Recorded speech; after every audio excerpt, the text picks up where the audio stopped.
What's up guys, Justin here with the CGEssentials.com. So in this video we're going to continue our Compositor series by learning how to use the Compositor to add a color background in Blender. Let's go ahead and just jump into it. Alright, so this is a model that I've downloaded from Sketchfab. It's the Metal Dragon by VTech82 if you want to download this and follow along. But basically what we want to do is we want to take this image, and instead of having either like a dark color in the background or like an HDRI, we want to use the Compositor in order to set this object up so that it has just a color background. So the way that we want to do that is we want to start by jumping into our Compositor. So I'm going to jump into our Compositor right here. Remember, the first thing you need to do is you need to check the box for Use Nodes up here in the upper left-hand corner.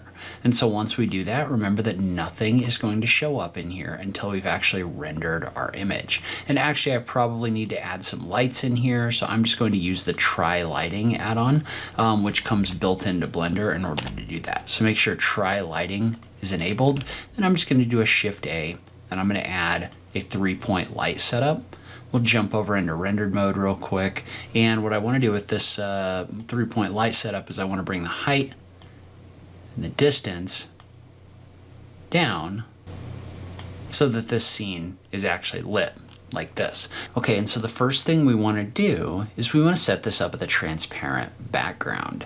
And so we just want to scroll down in our render properties, and under the option for film, there's an option for transparent that you want to check. And so when you check this transparent box, your background is going to then be transparent instead of having a color in here. So if you want to do this in Eevee, it's similar. You go down to film and you check the box for transparent right here. So either way, we want to set this transparent background because that's going to give us a piece of data in the Compositor that we can use. And so within the Compositor, we want to go ahead and we want to do a render of our image that has the transparent background. And so you may need to toggle this backdrop option over here in order to get this to work. But what we want, or in order to get your rendered image to show up. But what I want to do is I want to do a Shift A, and I want to add a viewer node in here, and I want to drag my image into the image so that I can see this in my viewer.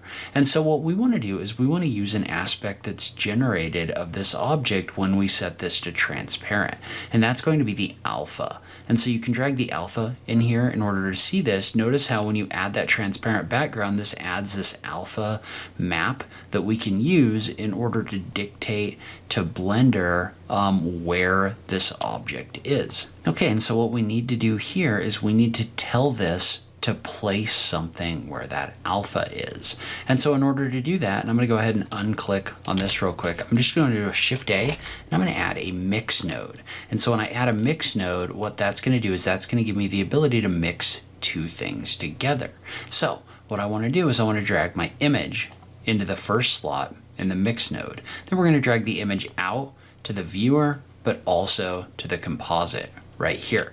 Now note that this hasn't really helped us, and the reason it hasn't really helped us is because we're not actually getting this color applied just to a certain area, it's being applied everywhere. And so what we want to do in order to fix this is we want to take that alpha, which we already saw with our viewer node, we want to drag that into our factor. Okay, and so when we drag that in here, notice how we have another issue, right? It's applying the color to the wrong place. And the reason why is because it matters which one of these nodes you drag that into. So what I'm going to do is I'm going to take that image, and instead of dragging it into this first image, I'm going to drag it into the second one right here. Well, now notice what this is doing is this is adding that color background wherever that alpha is. And so what that means is that means that I can come in here and I can actually adjust the color of the background using the color wheel right here. So I can do a blue background, I can really do whatever I want in that location. So what that's doing is that's taking our rendered image, it's finding the alpha of that rendered image and using it as a factor, and then it's applying this blue color as a background. Okay, so one other thing to note about this is let's say that we were to drag a window in here and pull up an image editor. So we're just going to look at our image editor right here, and specifically we want to look at the render result. Well, one thing you might be noticing about this is with your render result over here, the backdrop isn't actually showing up in that rendered result. The reason why is because we have this image going into our composite right here. So when we look at our composite view of our object, we're just getting a white background. What we want is we want to take that mix node, we want to drag it into our composite right here. Now that's actually going to show up in our render result. So when we try to save this, we can save this image with the result. So just make sure you drag that image into your composite right here so that it's actually showing up in your composite over here on the right hand side of your page. Now note that if you wanted to, you could also use an image in place of the color.